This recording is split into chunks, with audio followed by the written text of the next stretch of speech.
Welcome to the Fire Away Podcast. Podcast that is the Fire Away Podcast. Oh yeah, here we go. Let's do it. What's going on, Matt? What's up, man? How are you? Good. Welcome back to another episode of Fire Away. I'm Mark Meyer here with Matt Williams today. All right, man. Don't forget, follow us on Instagram, Fire_Away Podcast. You can check us out on Spotify and on Apple Podcasts now because we are fancy in the biz. It's good to have you back on here, Matt. It's been a minute. It's been a while. Yeah, man. I know you're a busy man, firefighter, and taking care of the trucks that all of our technicians are out there driving every day. So Thank you for that. Thank you for the technicians out on the street doing all the hard work while we sit in here and record podcasts. So it's good, man. It really is good to see you.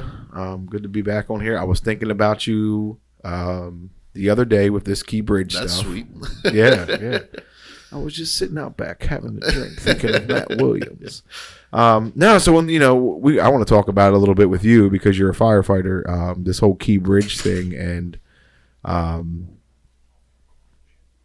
just the destruction. And I know you've seen some stuff. And if you've ever seen anything, I know probably not quite like that, but the devastation. And so one of the things they were talking about on the radio this morning was the operation that it is undergoing right now that you don't get to see, like the war room, basically, of all these moving parts of scheduling cranes to come in, right? Every 2 hours, they have to test the water because there's a hazmat container in there, and they want to make sure it's safe for the divers. Yep. So there's somebody in an office somewhere going, 2 hours is up. We got to go. You know what I mean? Test the water again. Test the water. Hold on. We can't get there. There's a crane coming in at this time. Like the operations just got to be massive. Have you ever been? And you think too, like as heavy as that bridge is, I mean, it's more than one crane lifting those pieces up. So Yeah. I heard this morning that they said some of the concrete's buried 5 feet deep in the mud at this point. Man, Because of the weight of it that it went down there. So it's going to be some kind of undertaking. So if you're listening and you don't know what we're talking about, I don't know where you've been. exactly. But Tuesday, March something or the other, the Key Bridge was hit by a ship and collapsed. Complete collapse. I woke up to a text message that was like, hey, the Key Bridge was hit by a ship and it's Just gone. one? Yeah, just one. And I was like, what's going on? And when I Googled it immediately, I was like, this doesn't seem right. Like, if you would have said it got hit by a ship and got damaged, I would have been like, that's cool. Yep. You know, I mean, it happens, but not collapsed. No, you know not what I mean? collapsed. That was insane. I'll tell you what, I woke up and I had messages and emails, and they continued to come in from people at work here and then friends and family, and they kind of made me laugh because they're calling and or shooting me a text message like, are you okay? Were you on the Key Bridge? And I'm thinking, yeah, at 1:30 in the morning, I decided I'm going to drive down to work and sit on the Key Bridge, you know? Like, yeah, I'm fine. But then people from work, and it's like, yeah. And the one funny one is Anna had sent that email out just letting everybody know. Well, I was trying to respond to one of my other emails about the Key Bridge, and I just responded, yeah, I just responded to Anna's email, or I just saw Anna's email. Well, here, I sent it back to Anna, you know. But I had so many messages coming in. I was that like, early in the morning, too. Yeah. So what I want to ask is, have you ever been part of an operation that size? Like, have you been in any kind of just so many moving pieces where it's hard to keep things straight? I would say, like, yes, I've been a part of a large scale operation. I wouldn't say anything that large scale with that many moving parts. What was it? I mean, what happened? Can you remember? Can you talk about it? Oh yeah, I can talk about any of my calls. All right, hey, well, that's good. The one that had a lot of moving parts in it was we had a worker, and this was less than a year ago. Our local plant, water treatment plant, they were redoing some stuff, and the pits that they were getting rid of used to be open pits. Well, instead of demolishing the pits and getting rid of them, they're putting these roofs over top of them. So they had done like 6 of these roofs, and I believe it was a Friday, and we had called for a tech rescue call. And I'm like, man, those calls very rarely come out. So we go, well, here the worker was putting the last panel on, forgot that the other side of the panel wasn't screwed in, and he fell through the panel and went 30 feet down to the ground. So we get there, and of course, you got to get somebody down to the patient. So that's on your mind. We have to rig up rope systems to lower people down into the pits. But you still got to make sure you're being safe about it. And a type of call like that, like not everyone's certified to be on rope and everything. So you got to make sure you have people that are certified to do it. They know what they're doing. You want to try to get somebody that is certified on rope, but also has medical background, so they know what they're doing when they get down. Don't just get down there and be like, okay, I'm here. What now? Yeah, the guy's laying on the ground. Yeah, we already know that, you know. Right. So, so for that call, like we had to call multiple fire departments in. We put a helicopter on standby, so they flew in, and then with that, and a lot of people don't realize this, but like when a medical helicopter comes in, they have a certain amount of people that are on. So you got your pilot, then you got your medic. And usually there's a doctor on there too. So that's weight on the helicopter, right? Yeah. And they're not very big. No. So that helicopter comes in and they let us know like, hey, we're above you guys. What's the next step? How much does the patient weigh? So we're like, oh, look at him like 3 to 325. So meanwhile, the helicopter stays up in the air then and they're circling around. They got to burn the fuel to be able to make up for that weight. Correct. Yeah. Wow. So like I said, a lot of moving parts, not as big as the Key Bridge incident, but it's things that people don't think about, right? That fact right there, that this guy's now got to drop this fuel, burn this fuel to be able to pick up a 325-pound patient. So we were in Fairfax police station or helicopter police, whatever you want to call it, hangar, talking with their pilot, Mike and I, not long ago, and he was telling us some of that stuff, and it was just like, wow, I didn't realize. You don't think about it at all. You can't, and they're not going to play around with it. You know what I mean? They want to go home at the end of that day too. They're not going to be like, we'll just wing it. You know, so to put that in perspective, this 30-foot fall. We're in podcast studio P over here in Building 4. Would you say Building 4 is probably about 30 feet? Yeah. Because it's hard to, when you 30 foot, was he that hurt? But I mean, if you fell off the roof of Building 4 and you're 300 pounds, it's going to hurt. And the thing was, like, the guy had fall protection on and was tied to a rope. The problem is throughout the day, he got tired of having to readjust his rope every time he wanted to step off to get a tool. So he took rope, pulled it through his fall protection, and then sealed it off again. Well, the problem was it's a 30-foot fall, and he had about 35 feet of rope. Yeah. So there was nothing stopping him at that point, except the ground. Yeah. So that was the first call that we actually brought a doctor into the scene, took them down in the pit, and they did 3 blood transfusions in the pit. So was it internal bleeding, or did he like both? Both. Yeah, he was. Unfortunately, the guy was banged up. Yeah. Yeah. That's wild, man. So you said you could talk about any of your calls. So that. All right, so let's get on it. So look, recently I visited your fire station out there in the middle of nowhere, Pennsylvania. It's Ephrata. It's Ephrata. I've never heard of Ephrata until I showed up at Ephrata. Kelly's over here shaking his head too. You've heard of Ephrata, Fred? Nope. Fred said no. It is funny because just speaking about Ephrata, so many people pronounce it like differently all the time. And we had a technician come up one time to work on a fire pump controller, and he comes walking in, he's like, where, like, what's there to do in Ephrata? I said, Ephrata? Like, where did that one? I've never heard that one before. Ephrata. I told you. Yeah. So on my way there, I told you I seen the coolest accident I had ever seen was there was a F-250 pulling a trailer filled with 2x4s behind it.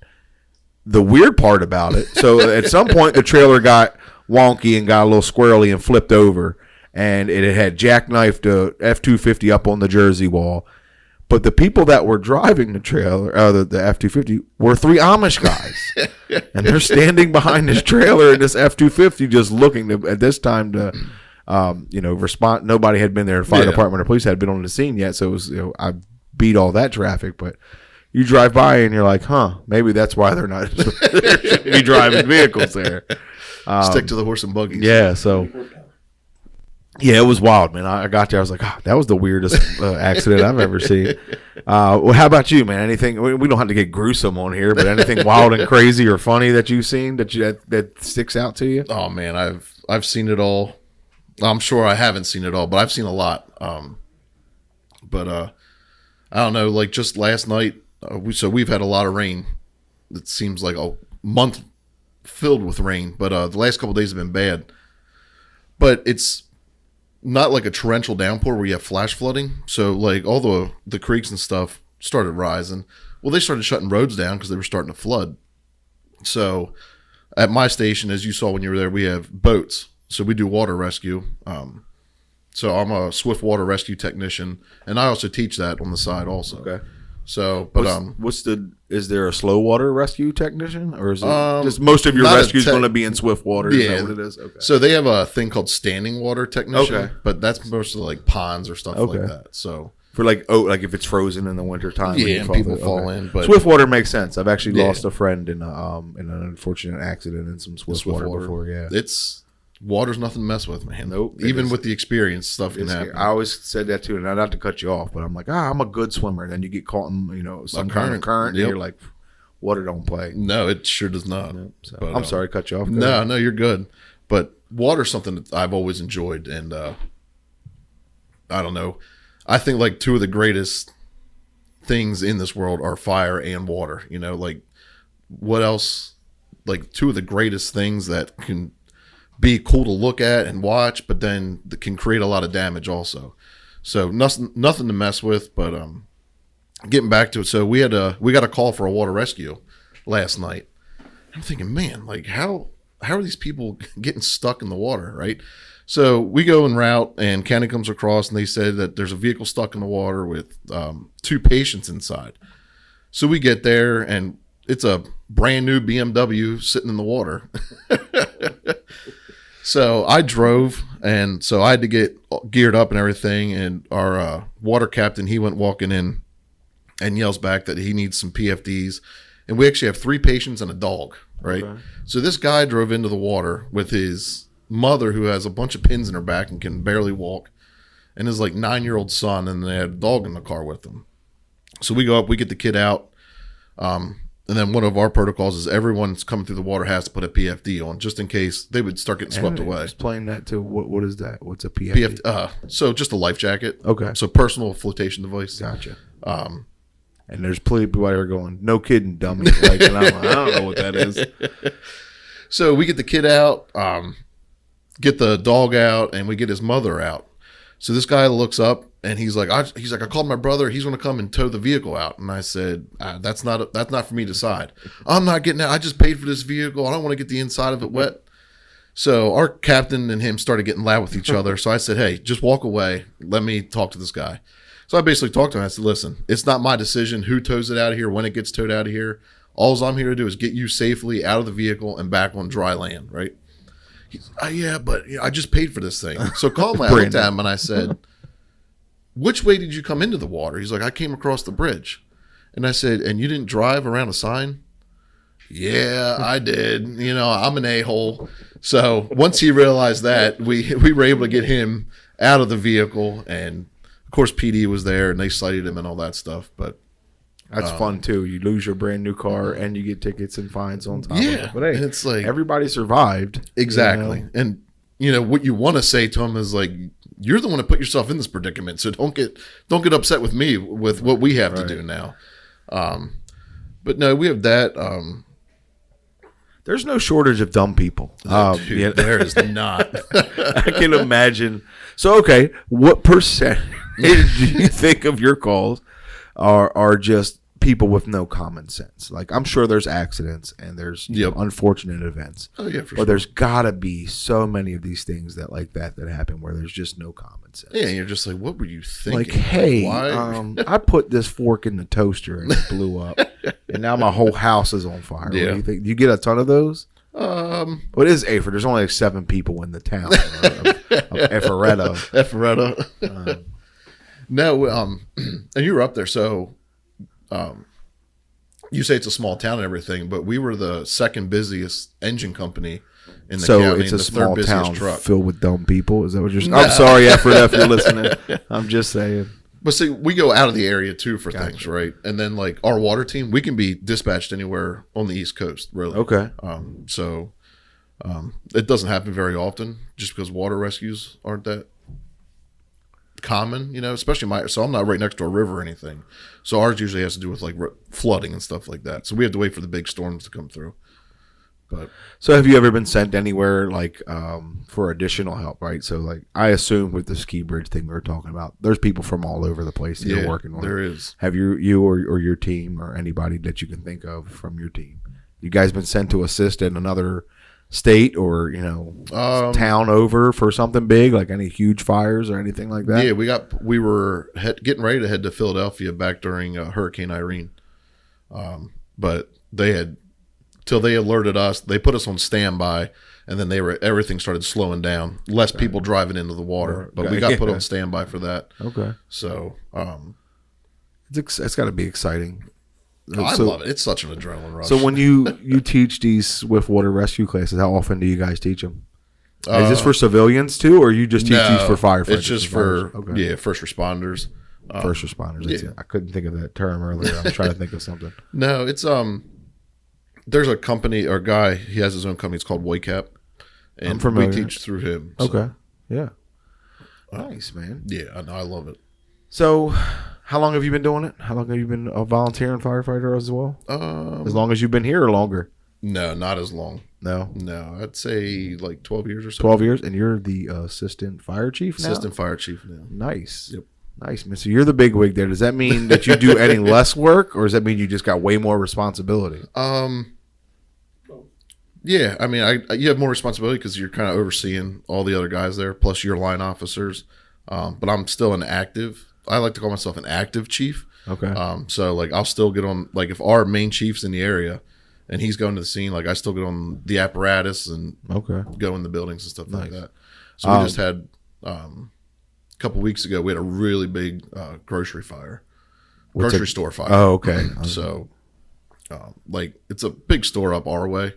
But that ended up being, we saved half the building, but the other half was just gone. And they ended up pulling people out. And of course I'm sitting there like, no, like let us go in. We can do more. But yeah, and grocery shop at the same time. That's wild. How many people are in your firehouse? I would say we have around 50 members.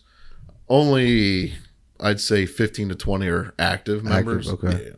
I've met a couple guys when I was there. So the average age is about 86. I did see that. Now, so those guys are more support. The one was our president. And then the other one's just like one of our trustees. So, and they help out with the fundraisers, like the stuff.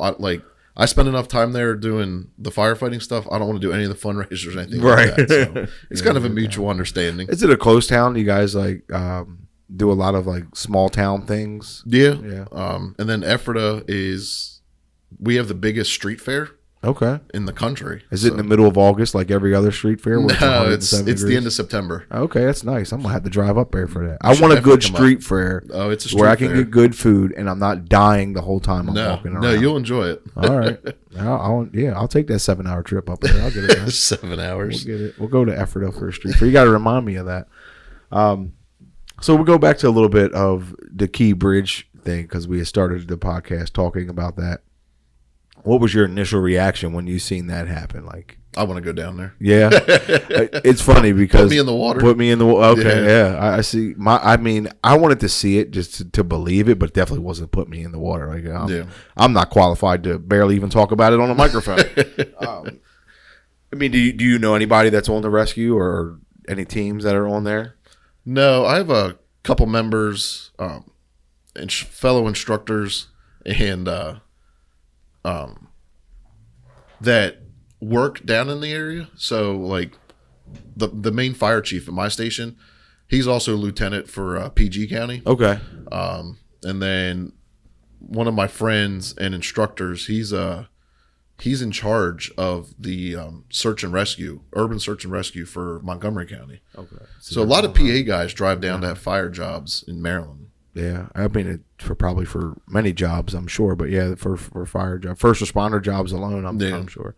Yeah, I mean, I don't know. You feel bad, obviously, for the families of the people that are involved. It could have been so much worse. You think 5 hours one way or the other, and it's catastrophic. For sure. And the first responders, the police that got the Mayday call and showed up and shut that bridge down in a matter of minutes. Did you listen to any of the audio? I did. It was wild. What always surprises me is just how calm these guys are and girls are, or women, whatever, men and women are, when they get these calls. The one officer is like, I need to get to the other side and assist, and they're like, you can't get to the other side, the bridge is gone. It's like, what? Yep, the bridge is gone. There's not none of that, oh my God. But and I'm sure it's, you see so much in your day in and day out that you're desensitized to stuff like that. But and not only that, you got to think too, if you're in charge of that incident, any incident for that matter, and you're worked up, it's not going to be good for everybody because else. you're getting everybody else worked up that's coming into that scene. Yeah. And I can just imagine, I mean, the initial hours after it, the panic, and just the confusion of what it really just happened. Yep. And then you had all the conspiracy theorist stuff online. It's still going on. Yeah. So then I'm sitting there thinking, and the news is on. They're like, well, it's been a half an hour, so it's still a rescue. And I'm sitting there thinking, like, man, that water's cold. Like, yeah. A healthy person might make it an hour in that. You know, and that's a trained person that knows what they're doing. So yeah, I mean, those poor guys. I mean, again, it goes back to what we were saying, like things you don't think about when that happens. This happens in March where the water's still freezing cold. If this happens in July or August, you might have it. I don't know. Look, I think they ended up being buried in their vehicles or something like that. For sure. But you know what I mean? The chances of survival definitely goes up. The time of year, the time of day. Yep. But the time of day could have also made it more, catastrophic as far as the people that ended up in the water. Yeah. On the debris and all that. It was just so crazy. And then you start to see all the people posting pictures and videos of the key. And I've had so many stories too of I just went over that bridge the day before. I just got off of that bridge at 6:00 that night. And that weekend before that happened, my father-in-law, he works on that side of the bridge. Okay. And he was just telling me, like, once in a while I'll take the Key Bridge because I just like to watch the sunset while I'm driving, or the sunrise. I'm sorry, when I'm driving over the Key Bridge. And we called him that morning because he's out running the street sometimes. So I was like, I had my wife call him, make sure he was okay, and said, hey, we call him Bingo. I said, hey, Bingo, the bridge is gone. And he's like, what do you mean the bridge is gone? It's kind of everybody's reaction, right? When they didn't hear it. Like, what do you mean a bridge is gone? Like, how's that happen? Yep.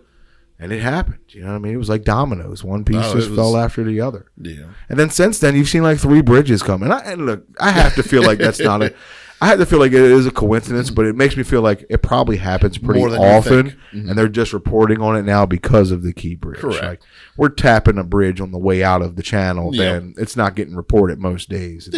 Now that's everywhere on the media because of the Key Bridge. And a lot of people are forgetting, like, there's no way that bridge should have fell down that quick. And it's like, listen, when that bridge was built and the way it was built, like, you need all the support structure in it. So, yeah, they said that ship that hit it is like as big as the second biggest ship in the U.S. Navy. Really? That's how large that ship was. That's crazy. And it was some crazy, and I'm misquoting it, but it's like 1 million tons or something. 2 million tons?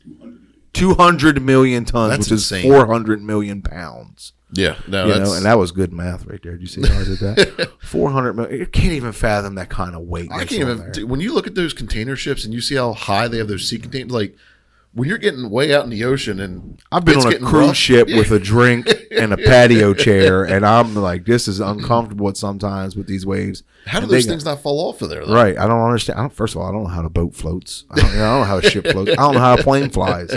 That's why I get uncomfortable on them. I don't get it. And you can imagine some of those storms these things are going through with these waves. Yeah. Those crew, it's nuts. It's not a job for me at all. I'd rather just sit here and talk on the microphone. And but it's funny because then I'm at work and my wife's at work, and like she'll that whole morning she's texting me about it, and then you go home and she's trying to talk about it, and she's like, do you not care? Like, you don't care about it? I'm like, it happened. Like, what do you want me? It must be a wife thing, because I swear if I look at my phone right now, I have 37 text messages from that day from my wife, from pictures and snippets of news stories. And I'm like, I know, Jen. I watched the same news you did. Yeah. Like, I know it happened. But what else? There's no breaking news on it. No. And there's nothing I'm going to do about it now. Right? Yeah. She does the same thing. Like, I'll come home from a call and she's like, yeah, what happened? What did the person make it? This and that. And, if it's the person that didn't make it, well, yeah, are you upset? Are you this? No, it's like you said earlier. I don't want to say you become desensitized, but it's just like, meh. But that's kind of good though too, because she wants to know that kind of thing, and part of it's probably her trying to get you to talk about it, so you're not compartmentalizing everything. Because I know that's not healthy either. She had and I don't blame her, because I had a call about 2 years ago now. I was the first officer on the scene, ended up taking command. And it was a bad vehicle accident, like 2:30 in the morning. Lady was driving to work, and a tractor trailer pulled off on the shoulder of the road. The guy had to go to the bathroom, right? So he's on the shoulder. This lady never touched the brakes, anything, flew underneath the trailer, hit so hard it knocked the glass out of the truck, the back of the truck, right? So vehicle catches on fire. So we get there. I confirm there is a person inside. Well, the first thing we need to do is get the fire out because no one can get in, and the car was that smashed up. You're not just opening the door and pulling somebody out. So, without going into too many details, obviously, we did the call, everything, got everything taken care of, and I was good, right? Save those details for Fireline After Dark. After dark. So I was good. No issues with me personally. You know, I've seen a bunch of things. I'm good to go. Well, then it came out like 3 days later, they did an autopsy and everything, and they said she had smoke inhalation. So to me, I go back, I'm like, man, so she was still breathing when the car caught on fire and everything. So in my mind, I start saying, what could I have done different? Right. Knowing darn well, nothing that I would have done, no decision I would have made would have changed the outcome of anything because of the initial accident, right? But that screwed with me so long, and I would come home and the wife or kids would say something to me, and I would just, snap at them. And that messed with me for a long time. And I'm sure that's a natural human reaction. for sure. But it's got to be that whole thing tough. where I'm a man, I'm a firefighter.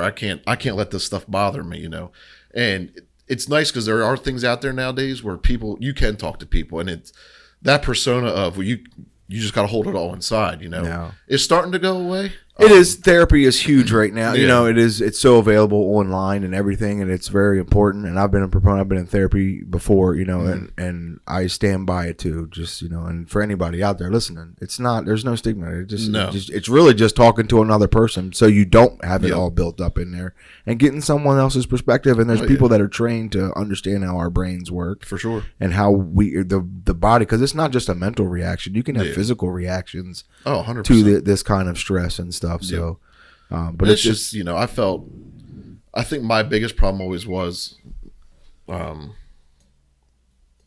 sorry, fire call coming through. One of my biggest things is my wife, she likes to talk about things, and I appreciate that. However, my thought on it is you're asking me these questions and you're trying to talk me through, but you have never seen that or dealt with that. So how are you going to help me get through it? And that's just, I can't say any other way, but that's my ignorant attitude towards the thing. So she tries to help, and I props to her for that. And I thank her for dealing with me and my attitude all the time towards it. But it ended up, she ended up contacting some other members in the department. Like, listen, I know he's not doing well. So here and there, people would start asking me questions, and I'm like, where's this coming from? Yeah. And I found out. So after talking to some other people about it that have dealt with similar things, and then But that's great though, man. Yeah, that you got a partner that's just not ignoring that kind of stuff because she cares. very supportive. And I've had I have friends that are in the military and they've served tours, and they come back and they're different. As you can imagine, it's not unlike your situation, right? They're different. They've seen things. They don't want to talk about it. Yep. And I try to sympathize. I can't sympathize. I can empathize, whatever the word is mixed up here. But I can, my wife and their wife, and also we're all friends, and we'll be talking, and she's like, he doesn't do this or he doesn't do that. He doesn't react. He's always okay. I'm like, you don't understand. Yeah. You're trying to just say that this is you're looking at this person like he's just a normal person that has a normal job. He's not. Yeah. This guy was in, a war for a year and a half. Yeah.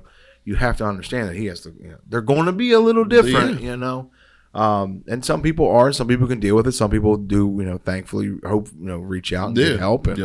And some people don't handle it well. Yeah. And my thing is you don't have to be in the military or a first responder or anything like that. Like people see things every day that absolutely. And just because my Instagram algorithm somehow shows me things every day now that I can't help but look at. Yep. But yeah, it is. It's everywhere now. It's at our fingertips. Yeah. You know what I mean?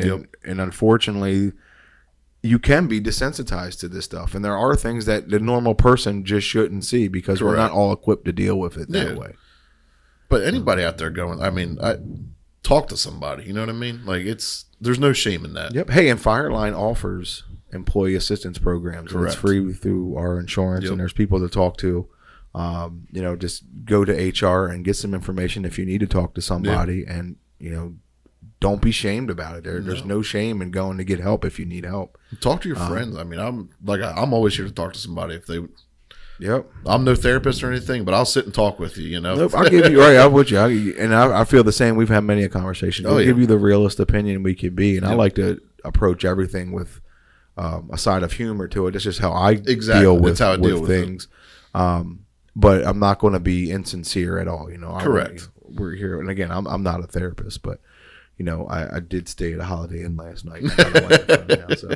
But no, you're 100% right, and it is great that we have these resources available to us through Fireline. So take advantage of it if you need to talk to somebody. But then you go back to so we just went through a couple, but then you have your calls too that they end up happy and things turn out good. So it's not always dark and gruesome. It's the and stuff rewarding like that. part of it, right? Yeah, Right. yeah. I'm sure that's the reason you get in it in the first place, Oh, right? yeah. The rewarding part of it. Unfortunately, you have to deal with the bad for sides sure. of it, right? It's no different than it is different than our job at Fireline, but there are days where I say, hey, there are sometimes we got to earn our paychecks, Yep. right? There's days where you just want to bang your head on the desk, but there's also those days where we get to sit over here and record a podcast, on the clock, and we're like, yeah, it's a good, we're lucky. You know Yes, what I mean? It's sure. not that bad. So, Matt, I appreciate you getting back on the microphone, man. It's been great to talk to you again. Yes, for sure. So for everybody listening, thank you, and we appreciate it. Check us out on Apple Podcasts, Spotify. All episodes are available now. Follow us on Instagram, _away podcast on Instagram. Thank you to Kelly. Thank you to Fred. Tell all your friends. That's right. Share it. Like it. Go subscribe to both podcast platforms for us. It really helps the show out. Follow us on that Instagram page, and we will talk to everybody next time. Thanks, Matt. Thank you.